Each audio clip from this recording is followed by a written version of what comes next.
Road పక్కన traffic signal దగ్గర, bus stop, railway station, దేవాలయాలు, షాపింగ్ మాల్లు, పర్యాటక ప్రాంతాలు ఇలా ఎక్కడైనా సరే కుప్పలు కుప్పలుగా కనిపిస్తూ దీనాది దీనంగా తమ కష్టాలను చెప్పుకుంటూ కనిపించే బిచ్చగాళ్ళు చాలా మందే కనిపిస్తారు. నెలలు నిండని చంటి పిల్లలను భుజాన ఎత్తుకొని అత్యంత దీనంగా యాచకత్వం చేస్తూ ఉంటారు.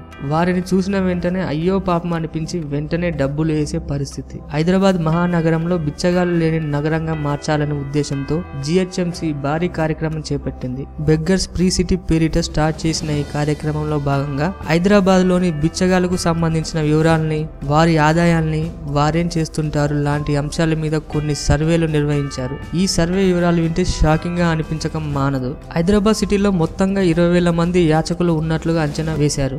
వీరి రోజువారీ ఆదాయం అక్షరాల 75 లక్షలు, వార్షిక ఆదాయం 270 కోట్లుగా లెక్క తేల్చారు. మొత్తం బిచ్చగాళ్ళలో 90% మంది నకిలీ బిచ్చగాళ్లుగా అధికారులు తేల్చేశారు. పనిచేసే శక్తి ఉన్నప్పటికీ యాచకుడిగా వచ్చే ఆదాయాన్ని వదులుకోలేక బిచ్చం ఎత్తుకునే పనిలో బిజీగా ఉండేవారు ఎక్కువగానే ఉన్నారని తేల్చారు. అనారోగ్యంతో ఏమాత్రం పని చేయలేక, మరో దారి లేక బిచ్చం ఎత్తుకోవడం మినహా మరో దారి లేని వారు మొత్తం 20,000 మందిలో 1000 మంది కూడా ఉండరని పలు సంస్థలు స్పష్టం చేస్తున్నాయి. బిచ్చగాళ్లను అడ్డం పెట్టుకుని దందా చేస్తున్న ముఠాలు హైదరాబాద్ సిటీలో దాదాపుగా 200 వరకు ఉన్నట్లు చెబుతున్నాయి. పేద కుటుంబాలకు అప్పులు ఇచ్చి ఆ అప్పుల్ని తీర్చే వీలుగా చిన్నపిల్లలను పంపాలని ఒత్తిడి చేస్తూ తమ పనిని తాము చేసుకుపోతున్నారు. ఆసక్తికర విషయం ఏమిటంటే అడుక్కోవడం కోసం వేరే రాష్ట్రాల నుంచి హైదరాబాద్ నగరానికి వస్తున్నారు. కొంతమంది బిచ్చగాళ్ళు అయితే ఫుల్ టైం ఈ పనిని చేయకుండా పార్ట్ టైం గా ఈ పనిని చేస్తున్నారు.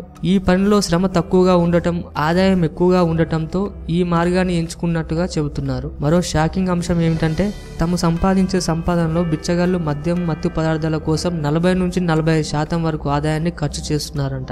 ఆహారం కోసం కేవలం 20% మాత్రమే ఖర్చు చేస్తున్నారంట. తాము సంపాదించిన సంపాదనను కొందరు బ్యాంకులో జమ కట్టుకుంటే మరికొందరు అధిక వడ్డీలకు అప్పులు ఇస్తున్న వైనం కూడా ఉన్నట్లుగా తెలుస్తుంది. బిచ్చగాళ్లుగా బలవంతంగా తిప్పే చిన్నారులకు రోజుకు 500 ఇస్తారంట.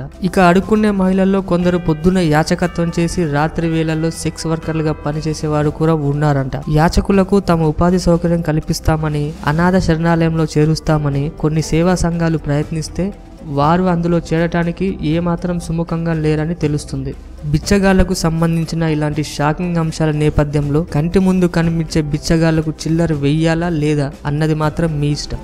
ఈ వీడియో మీకు నచ్చినట్టయితే లైక్ చేయండి, షేర్ చేయండి. ఇలాంటి మరికొన్ని ఇంట్రెస్టింగ్ విషయాల గురించి తెలుసుకోవాలనుకుంటే సబ్స్క్రైబ్ చేయండి టుడే గాసిప్ ఛానల్.